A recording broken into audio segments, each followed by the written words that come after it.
नमस्कार, स्वागत है आपका द न्यूज पर। मैं हूं आपके साथ शिप्रा सैनी। दिल्ली के मुख्यमंत्री अरविंद केजरीवाल जो देश और दुनिया में जाकर दिल्ली के शिक्षा मॉडल का बखान करते हैं, लेकिन दिल्ली की शिक्षा व्यवस्था में एक बड़े घोटाले का खुलासा हुआ है। जी हां, एनसीपीसीआर यानी राष्ट्रीय बाल अधिकार संरक्षण आयोग को एक शिकायत मिली है जो कि दिल्ली के शिक्षा मॉडल की पोल पूरी तरीके से खोल रही है।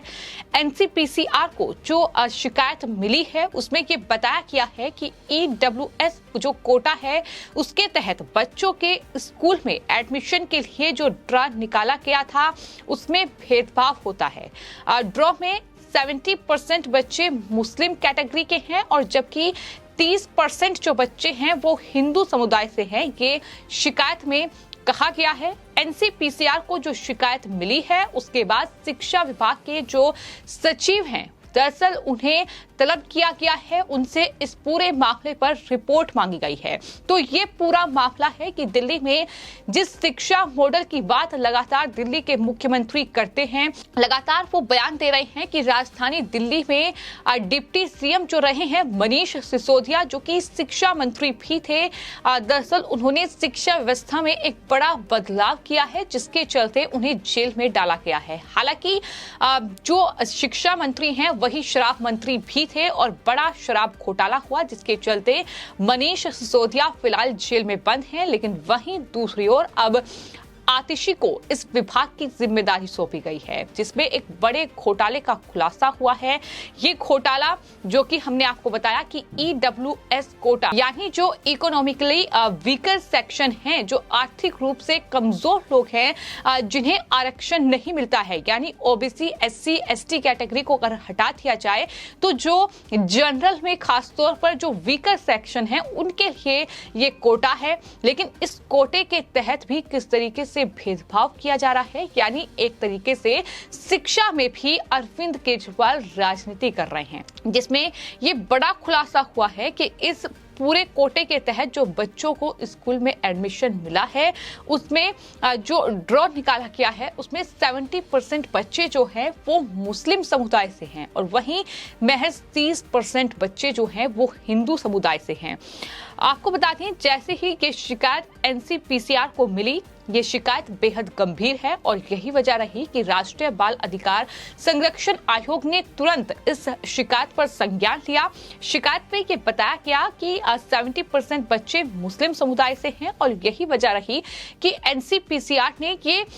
एक्शन इस पूरे मामले में लिया है, क्योंकि जो कहीं ना कहीं ग्राफ है, यानी एक तरफ 70% मुस्लिम बच्चे जिन्हें एडमिशन स्कूलों में दिया गया है, दूसरी तरफ 30% हिंदू बच्चे जिन्हें एडमिशन मिला है, यानी परसेंटेज में काफी अंतर है। और यही वजह है कि ये जो पूरा मामला है ये बेहद गंभीर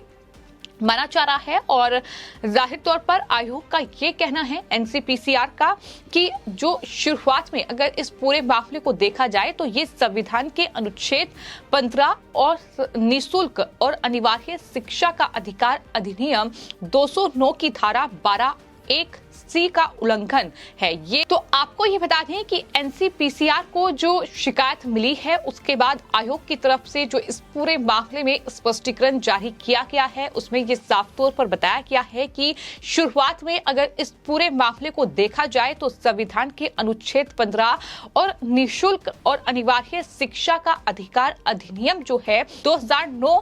की धारा 12(1)(c) का उल्लंघन ये पूरा मामला है। और एनसीपीसीआर ने शिक्षा विभाग के सचिव को इस बारे में लेटर लिख दिया है। जांच की मांग की गई है, यानी जांच होनी चाहिए और 10 दिन के अंदर रिपोर्ट सचिव जो है एनसीपीसीआर को देगा। ये बात एनसीपीसीआर की ओर से कही गई है। तो इस पूरे मामले को लेकर अब राष्ट्रीय बाल अधिकार संरक्षण आयोग एक्शन में है। दिल्ली के मुख्यमंत्री अरविंद केजरीवाल के लिए मुश्किलें बढ़ने वाली हैं,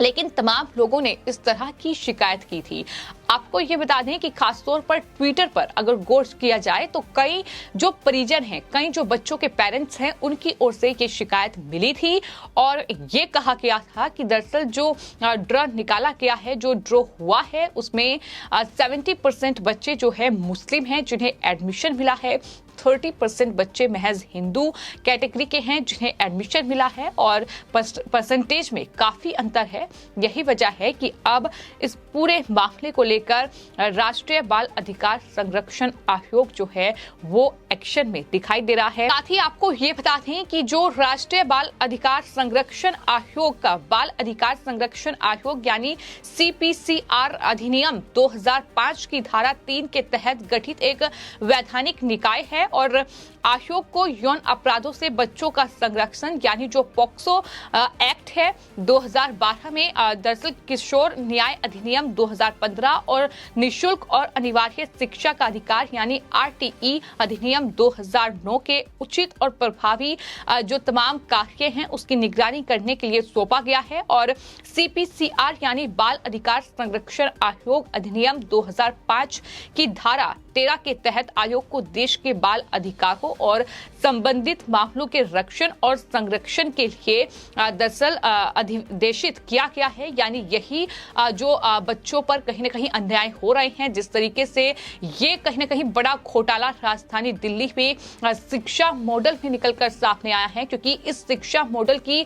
जो दुहाई है वो दिल्ली के मुख्यमंत्री अरविंद केजरीवाल न सिर्फ देश में देते हैं बल्कि दुनिया में भी अगर किसी देश में जाते हैं तो ये कहते हैं कि वर्ल्ड का बेस्ट एजुकेशन मॉडल जो है वो राजधानी दिल्ली में हमने दिया है। तो ये वर्ल्ड बेस्ट एजुकेशन मॉडल की सच्चाई है जो कि हमने आपको बताई है कि किस तरीके से ये शिकायत है जो कि राष्ट्रीय बाल अधिकार संरक्षण आयोग को मिली है, जो कि इकोनॉमिकली वीकर सेक्शन है यानी EWS का जो कोटा है उसके तहत जो ड्रॉ निकाला गया है उसमें जो एडमिशन बच्चों के हुए हैं 70% जो एडमिशन है वो मुस्लिम कैटेगरी के बच्चों को मिले हैं, 30% एडमिशन जो है वो हिंदू कैटेगरी के बच्चों को मिले हैं और ये परसेंटेज में काफी अंतर है और यही वजह है कि ये पूरा मुद्दा फिलहाल राजधानी दिल्ली में गरमाया हुआ है। आपको ये भी बता दें कि लगातार राजधानी दिल्ली में जो सरकार है अरविंद केजरीवाल सरकार, उस पर तुष्टीकरण की राजनीति का आरोप भी लगता रहा है। ये आरोप हमेशा से केजरीवाल सरकार पर लगा है कि सिर्फ वोट बैंक के लिए वो एक खास समुदाय को कहीं ना कहीं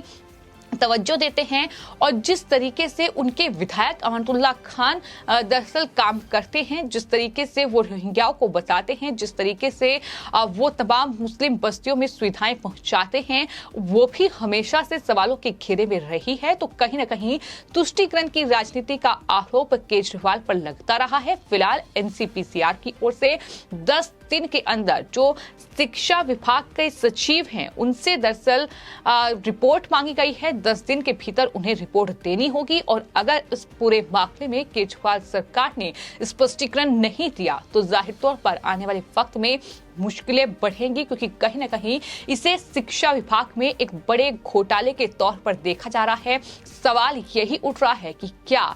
शिक्षा का इस्तेमाल भी अब अपने राजनीतिक लाभ के लिए अरविंद केजरीवाल कर रहे हैं। इस सवाल का जवाब आने वाले वक्त में जाहिर तौर पर मिल सकता है जब NCPCR के पास दिल्ली में इस पूरे मामले से जुड़ी रिपोर्ट जो है वो आएगी। फिलहाल आपकी इस पूरे मामले पर क्या राय है हमें कमेंट बॉक्स में जरूर लिखें और चैनल को सब्सक्राइब करें। धन्यवाद।